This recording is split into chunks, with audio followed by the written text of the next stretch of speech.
Hello बच्चों, सब कुछ पढ़ो चैनल में आपका बहुत बहुत स्वागत है। तो क्लास 10th के लिए 10वीं क्लास के लिए मैं दो प्रमेय आपको बताऊंगा। 2021 के लिए, इस साल के लिए दो प्रमेय में से एक प्रमेय आना ही है। ठीक है, जैसा कि आप पहला प्रमेय देख रहे हैं, पहला थ्योरम देख रहे हैं, जिसका नाम है बीपीटी, यानी इसको हम लोग बोलते हैं बेसिक प्रोपोर्शनलिटी या प्रोपोर्शनली थ्योरम। ठीक है ना। आधारभूत समानुपातिकता प्रमेय, या इसी का दूसरा नाम है बच्चे थेल्स थ्योरम। इसी का दूसरा नाम क्या है जी? Thales theorem. एक ये बताऊंगा, दूसरा आपको एक पाइथागोरस बताऊंगा। ठीक है ना। दो में से एक प्रमेय तो आपको आना ही आना है पेपर में, इस बात को जान लीजिए। तो आखिर थेल्स थ्योरम या बीपीटी बोलता क्या है? बीपीटी बोलता है यदि किसी त्रिभुज में कितनी भुजाएं होती है? तीन। तो बोलता है यदि किसी त्रिभुज की एक भुजा के समानांतर अन्य दो भुजाओं को भिन्न भिन्न बिंदुओं पर प्रतिच्छेद करने के लिए रेखा खींची जाए तो अन्य दो भुजाएं एक ही अनुपात में विभाजित हो जाती हैं। इसके पहले आप डायग्राम को समझें, तब ज्यादा अच्छे से समझ जाएंगे। मान लिया जाए ये मेरा एक त्रिभुज है जी। चलिए, ये मैंने एक त्रिभुज बना लिया।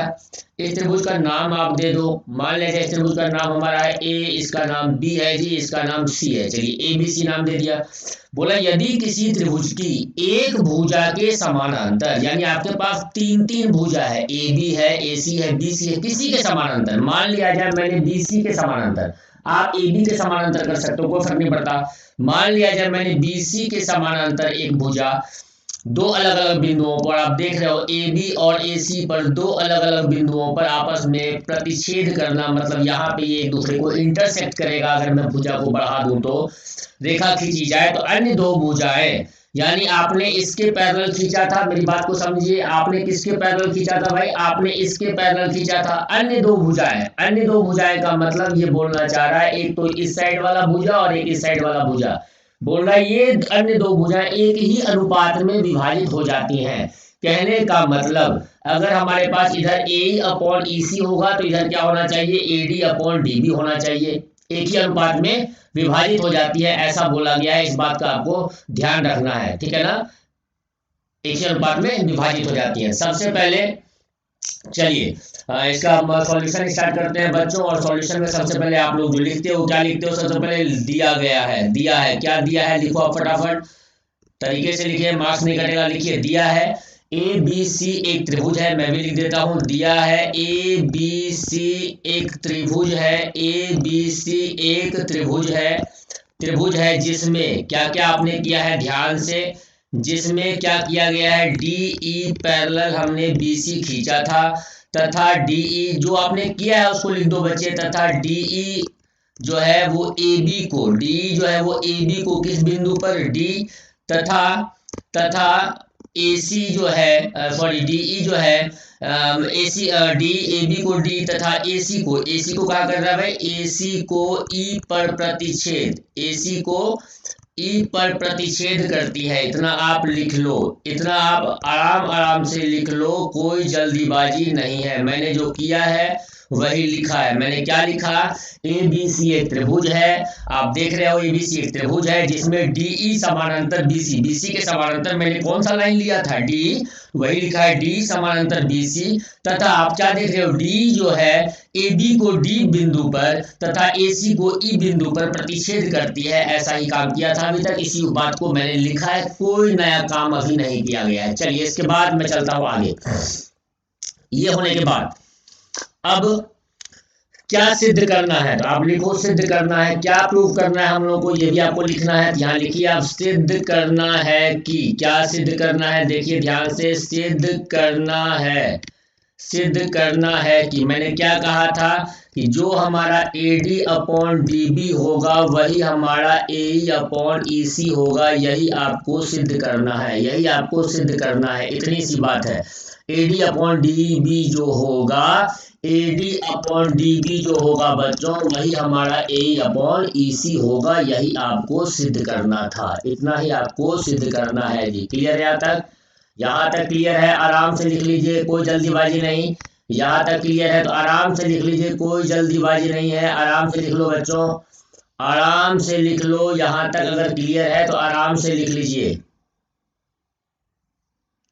चलिए अब इसमें एक हम लोग कंस्ट्रक्शन का काम करते हैं, रचना करते हैं। क्या रचना करते हैं, मेरी बात को समझ लो। सबसे पहले हम लोग जो रचना करते हैं, यहाँ से मान लिया जाए, देखो ध्यान से, रचना मैं बताने जा रहा हूँ। ई से हमने कोई भी इस वाले लाइन पे परपेंडिकुलर डाला। क्या डाला बच्चों? ई पॉइंट से मैंने परपेंडिकुलर डाला, इसका नाम डाल दिया एन। क्या नाम डाल दिया? एन। और ऐसे ही डी से मैंने एक परपेंडिकुलर डालता हूं और इसका नाम दे देता हूं बच्चों एम। क्या नाम दे देता हूं? एम। मेरी बात को समझना। यहीं पे बच्चों के अंदर कंफ्यूजन होता है। आपसे कोई पूछेगा EN जो है वो किसके परपेंडिकुलर है, तो आप बोलोगे EN जो है हमारा वो AD के परपेंडिकुलर भी है, AB के परपेंडिकुलर भी है। अगर कोई पूछता है आपसे DM किसके परपेंडिकुलर है, DM हमारा AE के परपेंडिकुलर है और AC के परपेंडिकुलर है। मतलब उस लाइन को बढ़ा, यानी इस पूरे लाइन पे वो परपेंडिकुलर है। मेरी बात को समझना, EN पूरे लाइन पे परपेंडिकुलर है, यहाँ पूरे लाइन पे परपेंडिकुलर है ये, ठीक है। या तो छोटे त्रिभुज का हिस्सा भी आप ले सकते हो, या तो बड़े त्रिभुज का हिस्सा भी ले सकते हो। इस बात को आप समझ लेना अच्छे तरीके से, ठीक है। या तो छोटे त्रिभुज को ले पाओगे या तो आप बड़े त्रिभुज को ले पाओगे, ठीक है ना। चलिए, अब इसके बाद सिद्ध करना है, आपने लिख दिया। इसके बाद रचना, इस बात को जो मैंने समझाया इसको अब रचना के अंदर लिखो भाई, रचना के अंदर लिखो। रचना क्या है आपका, सुन लो मेरी बात। लिखो EN perpendicular AB, EN perpendicular AB, comma DM perpendicular AC खींचे। ऐसा काम कर लेना है, मैंने करके दिखाया, लिख दिया, खींचे। और एक काम करना है बच्चे, इसके बाद थोड़ा सा ध्यान रखना, BE और CD को मिला देना, BE और CD को मिला देना। तो यहाँ लिख लीजिए, और BE तथा CD को मिला दें, BE तथा CD को मिला दें। ये काम आपको लिखना है, BE तथा CD को मिला दें। इतना सा काम आपको करना है, BE तथा CD को मिला दें। अब देखो, अगर इतना काम आपने कर लिया, बहुत ही आसान है और बहुत ही नजदीक हो आप प्रूव करने के लिए। सबसे पहले मैं ऐसा करने जा रहा हूं, छोटे वाले त्रिभुज की बात कर रहा हूं। किसकी बात कर रहा हूं बच्चे? छोटे वाले त्रिभुज की बात कर रहा हूं। देखो ध्यान से, मैं AD और E की बात कर रहा हूं। मैं किसकी बात कर रहा हूं? AD और E की बात कर। सबसे पहला काम मैं किसकी बात कर रहा हूं? AD और E की बात कर रहा हूं। यहां मैं लिखूंगा अब त्रिभुज ADE का क्षेत्रफल। और आपको पता है त्रिभुज का क्षेत्रफल होता है हाफ गुना आधार गुना ऊंचाई, half into base into height. आप ये जानते हो, हाफ गुना आधार गुना ऊंचाई, हाफ गुना आधार। ये जो आपने परपेंडिकुलर देखा है यही हमारा ऊंचाई है इस साइड पे, और ये वाला साइड हम लोग लेंगे तो क्या होगा? हाफ गुना AD गुना हाफ गुना AD गुना EN, हाफ गुना AD गुना EN। अच्छे से देख लें। आप ये समझिए, इस त्रिभुज का जो EN है हमारा वो ऊंचाई है, EN हमारा ऊंचाई है। तो यानी जो हम लोगों ने लंब डाला है वो आधार पे ही लंब डाला होगा। तो हाफ गुना आधार गुना ऊंचाई, हाफ गुना AD गुना EN। इसका मतलब ये क्लियर हो गया, त्रिभुज AD का क्षेत्रफल आ गया हमारे पास हाफ गुना AD गुना EN, ठीक है। अब इसके बाद मैं चलूंगा, ध्यान से देखना। अब इसके बाद जो बच्चे मैं चलने जा रहा हूँ ये वाला त्रिभुज का क्षेत्रफल ले रहा हूँ। दूसरा कलर दिखा देता हूँ। अब इसके बाद मैं ये वाला त्रिभुज, कौन सा वाला त्रिभुज, तो मैं बता रहा हूं। अब आप ये वाले त्रिभुज के क्षेत्रफल की बात करेंगे, ये BDE। अब मैं इसकी बात कर रहा हूं, BDE। ध्यान देना, AD मैंने यहां लिया था ना हाफ गुना बेस हमारा AD था। इसी वाले साइड को मैं और आगे बढ़ाया है, यानी D से मैं आगे चला तो मुझे क्या त्रिभुज बनता हुआ नजर आया? BDE। तो मैं इसको ले रहा हूं BDE को, ठीक है। तो अब इस वाले केस में अगर मैं आपको बोल दूंगा कि हाँ भाई मुझे बताओ त्रिभुज BDE का क्षेत्रफल क्या होगा, त्रिभुज BDE का क्षेत्रफल क्या होगा, आप बोलोगे हाफ।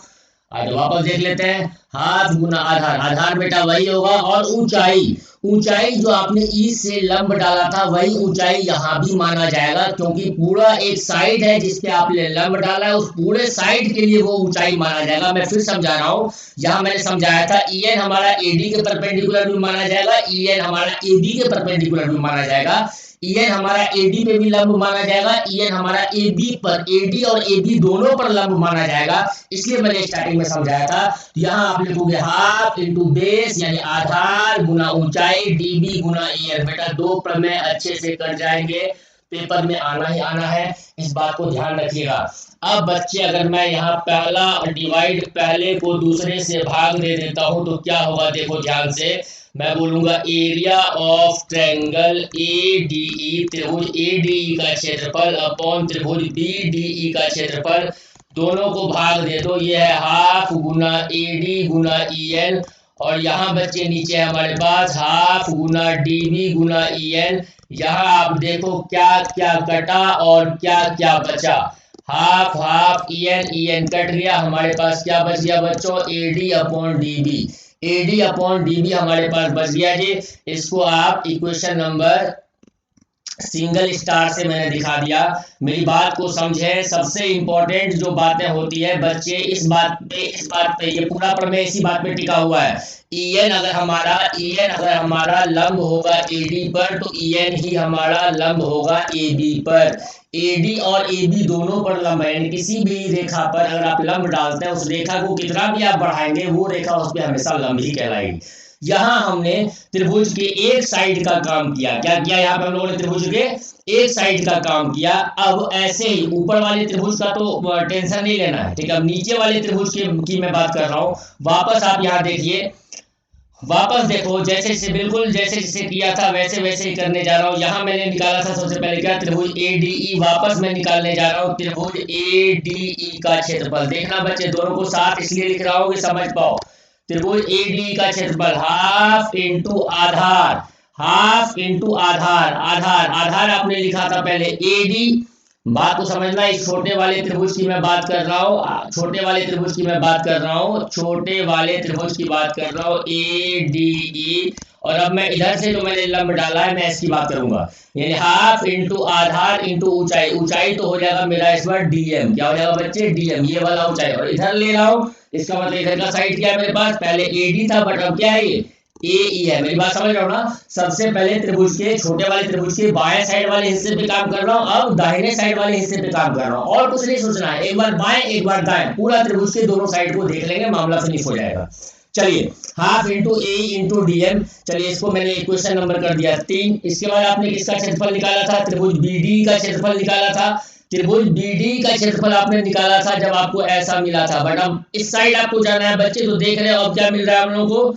इस साइड बच्चे क्या मिल रहा है हम लोग को, इस साइड बच्चे हम लोग को मिल रहा है CDE। क्या मिल रहा है, त्रिभुज CDE का क्षेत्रफल, त्रिभुज CDE का क्षेत्रफल। ये वापस हो जाएगा हाफ गुना आधार गुना आधार, आधार यानी जो पहले वाले में लिया था, जो पहले वाले में लिया था क्या वही लेंगे, जो पहले वाले में लिया था क्या वही लेंगे। देखिए ध्यान से, जी नहीं, यहाँ पे हमारा क्या हो जाएगा, वापस देखो पहले वाले को। त्रिभुज जब BDE की बात कर रहे थे हाफ गुना DB लिए थे। क्या लिए थे, यानी ये वाले त्रिभुज का बढ़ता हुआ लाइन, इधर इस वाले त्रिभुज का बढ़ता हुआ लाइन क्या हो जाएगा बच्चे, EC। क्या हो जाएगा, EC। और ऊंचाई हमारा सेम रहा था, यानी यहाँ भी आप DM रखोगे। इसको इक्वेशन नंबर 4 बोलो। देखो दोनों चीजों को मैं साथ के साथ दिखा रहा हूं, क्यों, क्योंकि कंफ्यूजन ना हो। अब क्या करोगे, जैसे यहाँ फर्स्ट डिवाइड सेकंड, 1 को 2 से भाग दिए थे, वैसे यहाँ 3 को किससे भाग देंगे बच्चे, 4 को भाग देंगे। और यहाँ पे आप लिखोगे एरिया ऑफ ट्रायंगल ADE बटे area of triangle CDE, area of triangle ADE बटे एरिया ऑफ ट्रायंगल CDE। और यहाँ है मेरे पास बच्चे हाफ गुना AE गुना DM, हाफ गुना AE गुना DM। और नीचे हमारे पास हाफ गुना EC गुना DM। ये DM और DM आपका कट गया, हाफ और हाफ कट गया। तो यहाँ से बच्चे आपको मिला एरिया ऑफ ट्रायंगल ADE बटा एरिया ऑफ ट्रायंगल CDE बराबर AE बटा EC। AE बटा EC इसको 2 स्टार से दिखा दिया, AE बटा EC इसको 2 स्टार से दिखा दिया। अब क्वेश्चन ये उठता है कि दोनों में, दोनों का अंश वाला भाग, न्यूमरेटर वाला भाग हमारा ADE है, बट नीचे BDE है और CDE है। आइए BDE और CDE के बारे में सोचते हैं। आपने 9th क्लास में त्रिभुज में पढ़ा था, अगर हमारा एक ही आधार होता है तो हमारे जो क्या कहते हैं, अगर ये एक ही आधार पे होता है हमारा समानांतर रेखा पे, तो आपको पता है दोनों का एरिया जो है बराबर। लिख लो इसको, किंतु या त्रिभुज BDE, चूंकि त्रिभुज BDE, अब इसके बारे में सोचना है, यहाँ अलग अलग है। त्रिभुज बी डी ई और त्रिभुज C D E, B D और सी डी एक ही आधार, दोनों का आधार बच्चे क्या है, एक ही है, एक ही आधार है। क्या आधार है भाई, यहाँ पे आधार हमारा डीई है। क्या आधार है, डीई है। मेरी बात को समझना, मैं बी डी ई और सी डी ई की बात कर रहा हूं। दोनों का आधार किसमें है, छोटे वाले त्रिभुज में। दोनों का आधार जो आपने समानांतर रेखा खींचा था, आधार भी एक ही है और क्या है, वो समानांतर भी है। और समानांतर और समांतर या समान और समानांतर या समांतर रेखाएं, समांतर रेखाएं क्या, समांतर रेखाएं तो बी सी और डीई के बीच है, बी सी और डीई के बीच है, ठीक है ना। जब आधार एक होता है और दो समानांतर रेखाओं के बीच होता है तो उसका क्षेत्रफल हमेशा आपस में बराबर होता है। ये आपने पढ़ा था 9th क्लास में, याद नहीं है तो कोई बात नहीं, याद कर लो। यानी जो त्रिभुज बीडी का क्षेत्रफल होगा वही त्रिभुज सीडी का क्षेत्रफल होगा, यानी बीडी का नाम ही सीडी है। तो बीडी का नाम ही सीडी है, तो आप बोल सकते हो एक स्टार और डबल स्टार, दो समीकरण जो आपने माना है, इससे क्या हो जाएगा, ऊपर वाला पार्ट तो कोई दिक्कत नहीं है, यानी क्लियर है। जो ये है हमारा वही ये है, यह आपको चलेगा पता, ठीक है ना, क्योंकि हमारा बी डी का है सी डी के बराबर, यानी नीचे दोनों सेम है, तो दोनों का बायां पक्ष सेम हो गया, दोनों का बायां पक्ष सेम हो गया, इसका मतलब दायां पक्ष दोनों का सेम हो जाएगा, दायां पक्ष दोनों का सेम हो जाएगा। और ये आपने सिद्ध कर दिया है, प्रूव।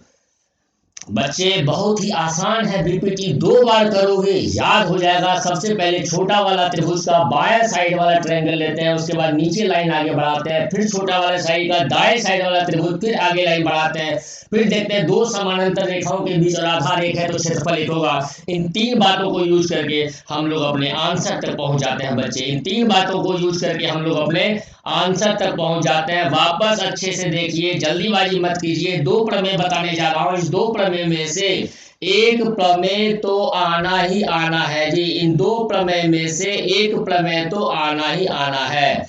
2 थ्योरम में से एक थ्योरम आएगा ही आएगा। अच्छे से देखो, अच्छे से लिख लो, कोई जल्दीबाजी ना करो, कोई जल्दीबाजी ना करो, आराम आराम से लिखो, आराम आराम से लिखो, कोई जल्दीबाजी करने की जरूरत नहीं है। पूरा का पूरा थ्योरम आपके सामने है और इस तरीके से ये थ्योरम हमारा प्रूव हो जाता है। बिल्कुल तसल्ली से आप लिख लीजिए पहले इसको, कोई समस्या नहीं होनी चाहिए।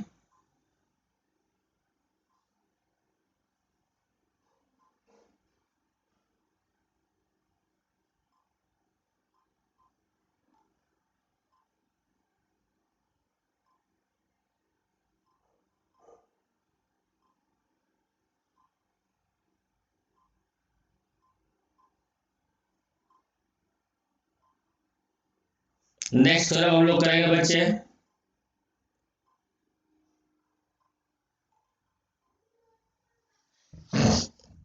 ये थ्योरम आपका पूरा हो गया। अगले थ्योरम की हम लोग बात करते हैं, जो कि पाइथागोरस, शायद इस साल बिहार बोर्ड में पाइथागोरस थ्योरम पूछा भी गया था, तो थोड़ा सा इसका अगर पूछा गया होगा तो थोड़ा सा इसका पॉसिबिलिटी कम हो जाता है, नहीं पूछा गया होगा आप इसके संभावना को कम नहीं करेंगे। चलिए अगला थ्योरम लिखिए। मैंने 2 ही थ्योरम आज बताना है, एक थ्योरम मैंने आपको बता दिया बीपीटी या थेल्स थ्योरम, दूसरा लिखो भाई पाइथागोरस थ्योरम। दूसरा क्या बच्चे, पाइथागोरस थ्योरम हमारा, ठीक है, इसको हिंदी में भी पाइथागोरस थ्योरम ही लिखते हैं। और ये हर बच्चे को पता है, हर बच्चे को पता है पाइथागोरस थ्योरम क्या होता है भाई, हर बच्चे को पता है। ये आप जानते हैं, यहाँ 90 डिग्री का एंगल है, ये ए है हमारा, ये बी है और ये सी है। लिख लो, एक समकोण त्रिभुज के, थ्योरम को लिख लीजिए बच्चे, एक समकोण त्रिभुज के, एक समकोण त्रिभुज के, एक समकोण त्रिभुज के, एक समकोण त्रिभुज में, सॉरी के नहीं, एक समकोण त्रिभुज में, एक समकोण त्रिभुज में कर्ण पर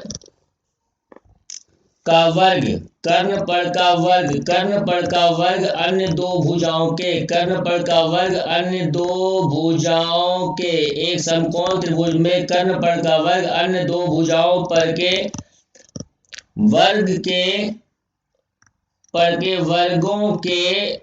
वर्गों के योग के बराबर होता है, वर्गों के योग के बराबर होता है। यही है आपका पाइथागोरस थ्योरम जी। ये आप लिख लोगे, सबको आता है।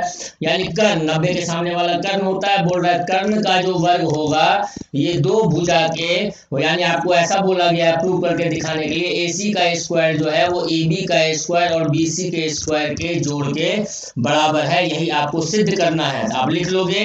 क्या लिखोगे भाई? सबसे पहले आप लिखते हैं दिया गया है ना। हिंदी मीडियम वाले बच्चे लिखिए यहाँ पर क्या लिखते हैं आप लोग। दिया है। क्या दिया है भाई?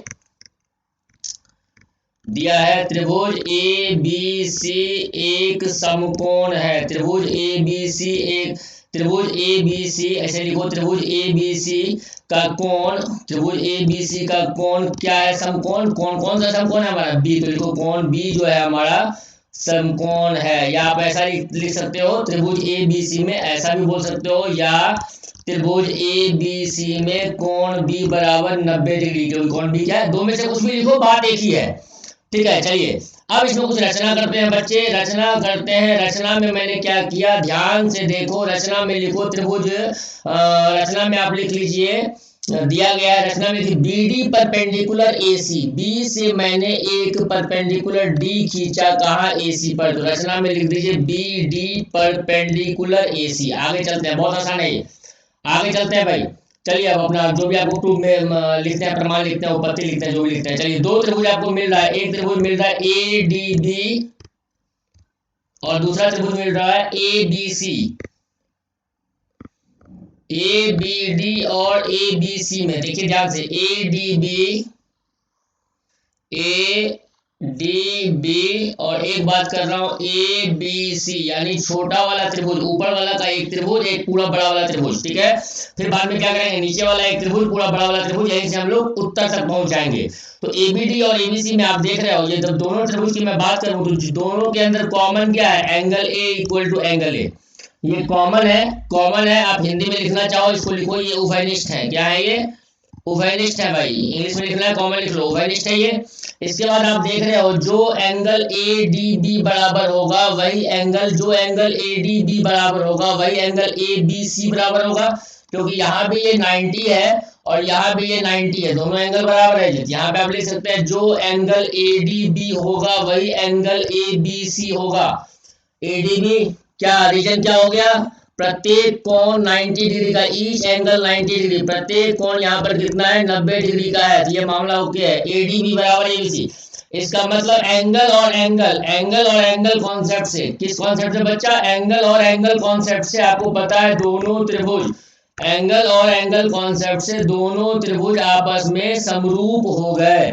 किस कॉन्सेप्ट से? एंगल एंगल, ए क्राइटेरिया, ए समरूपता से, कुछ भी आप बोलिए, ए क्राइटेरियन से या ए समरूपता से, ये सब आपने पढ़ा हुआ है पहले। एंगल एंगल से दोनों त्रिभुज हमारा समरूप हो गया। और ये भी आप जानते हैं अगर समरूप है तो इसके भुजा भी आपस में समानुपाती होंगे, यानी AD बटा AB बराबर AB बटा AD बटा AB बराबर AB बटा AC।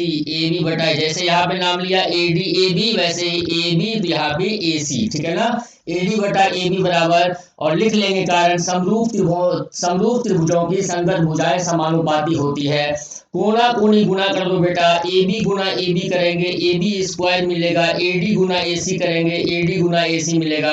कोना कोनी हम लोगों ने गुना कर दिया, एक पार्ट हम लोग को मिल गया। इसका क्वेश्चन नंबर 1 कर लेते हैं। ठीक है, फिर मेरी बात को समझो। पहले मैंने ऊपर वाला त्रिभुज लिया, देखो ध्यान से लिया, ऊपर वाला त्रिभुज लिया और पूरा बड़ा वाला त्रिभुज लिया। अब मैं नीचे वाला त्रिभुज लूंगा, यानी BDC लूंगा और साथ में पूरा बड़ा वाला त्रिभुज लिया ही जाएगा। यानी अब जो मैं ले रहा हूं, अब मैं क्या ले रहा हूं? त्रिभुज BDC और वापस पूरा बड़ा वाला, और त्रिभुज ABC में, BDC और त्रिभुज ABC में। अब त्रिभुज क्या लिया हमने? BDC और ABC में। वापस आइए, देखिए यहाँ पे क्या है हमारा, दोनों में कॉमन क्या है भाई? BDC और ABC में। अगर मैं BDC और ABC की बात करूं तो इस बार एंगल C दोनों में है। यानी मैं यहाँ बोल सकता हूं जो कोण C है वो कोण C के बराबर। क्यों ऐसा?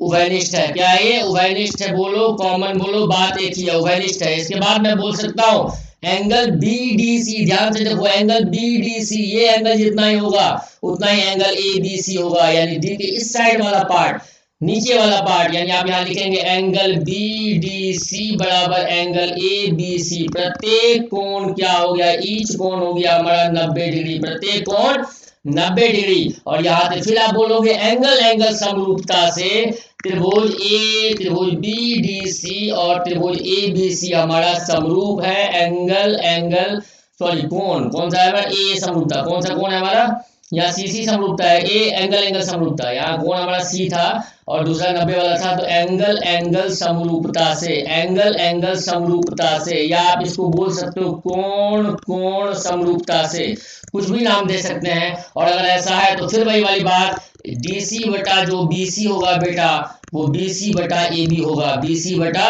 ए बी होगा, बीसी बटा डीसी बटा बीसी बराबर बीसी बटा एसी, सॉरी बीसी बटा एसी होगा। गुना को गुना कर दें तो बीसी गुना बीसी हो गया बीसी स्क्वायर बराबर एसी गुना डीसी, ये हो गया आपका दूसरा, ये दूसरा मिला। आ जाओ ध्यान से देखो, ये पहला मिला ये दूसरा मिला, और जो हम लोग को लाना था वो दोनों को आपस में ऐड करना है, तो क्यों ना मैं पहले और दूसरे को आपस में जोड़ दूं, पहले और दूसरे को मैं आपस में जोड़ दूं, बाएं वाला भाग बाएं वाले से जुड़ गया यानी ए बी स्क्वायर जोड़ बी सी स्क्वायर, दाहिना वाला भाग दाहिने वाले से जुड़ गया यानी दाहिने हमारे पास है ए सी गुना ए डी, जो पहले लिखा है उसको लिखो, ए डी गुना ए सी जोड़ ए सी गुना डी सी, जोड़ ए सी गुना डी सी।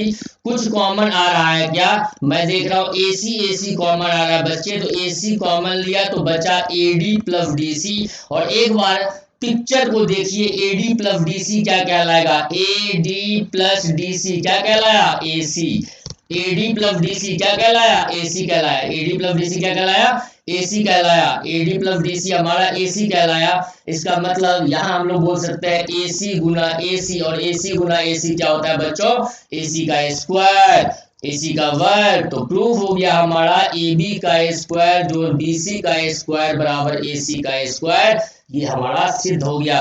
बच्चों ये दो प्रमेय में से 18 तारीख को एक प्रमेय तो नजर आएगा, थेल्स थ्योरम या बीपीटी बोल लो या दूसरा पाइथागोरस बोल लो। इसमें भी मैं बोल रहा हूँ थेल्स थ्योरम आने का ज्यादा चांस है अगर पाइथागोरस आ गया होगा तो, और अगर थेल्स पहले आया होगा तो पाइथागोरस का आने का चांस ज्यादा है। ये दो थ्योरम ही करके जाए, दो प्रमेय ही करके जाए, ज्यादा प्रमेय करने की जरूरत आपको नहीं है, लेकिन इन दो प्रमेय को 2 बार 3 बार लिखोगे तो ये बिल्कुल अच्छे से समझ जाओगे, अच्छे से याद हो जाएगा। और इसके बावजूद भी अगर आप लोग को लगता है कोई टॉपिक हमारा नहीं हुआ है या वो करना चाहते हैं, लेकिन सबसे इंपॉर्टेंट क्या है बच्चे, मैंने आपको जितना पढ़ाया है उसको आप रिवीजन करो। अगर मेरे से पूछोगे अब आपके बाद क्या काम करना चाहिए, तो जितना मैंने टेस्ट लिया है टेस्ट पेपर दो, वापस उसको रिपीट करो, और जितने भी वीडियो आपको यूट्यूब पर बिल्कुल सारे के सारे ओपन है, कोई अनलिस्टेड नहीं है या कोई भी लॉक नहीं है, सारे के सारे वीडियो को आप आराम आराम से देखेंगे। और इतना जितना मैंने पढ़ा दिया अगर आप इतना अच्छे से कर लेते हो तो 60% 70% से नीचे, क्योंकि बहुत कम दिन का समय मिला आप लोगों को, और इतने कम दिनों में बिहार बोर्ड के लिए मैं जितना कर सकता हूँ मैंने किया, और जितना करना था उतना करता ही आ रहा हूँ। तो बच्चे अगर किसी भी तरह की कोई कमी रह गई और कोई क्लास आपको चाहिए तो प्लीज मेरे से जरूर मांगे, अदरवाइज इसको रिविजन करें। मिलते हैं अगली क्लास में, अगली बार मिलते हैं अगली क्लास में अगले वीडियो के साथ, या कुछ बातें करेंगे, कुछ करियर काउंसलिंग की बातें करेंगे, और या पेपर के बाद मिलेंगे या पेपर से पहले। तो तब तक के लिए धन्यवाद, ऑल द बेस्ट बच्चे, सबका पेपर अच्छा जाए और माँ सरस्वती की कृपा सब पर बनी रहे। बहुत बहुत धन्यवाद, ऑल द बेस्ट प्यारे बच्चों।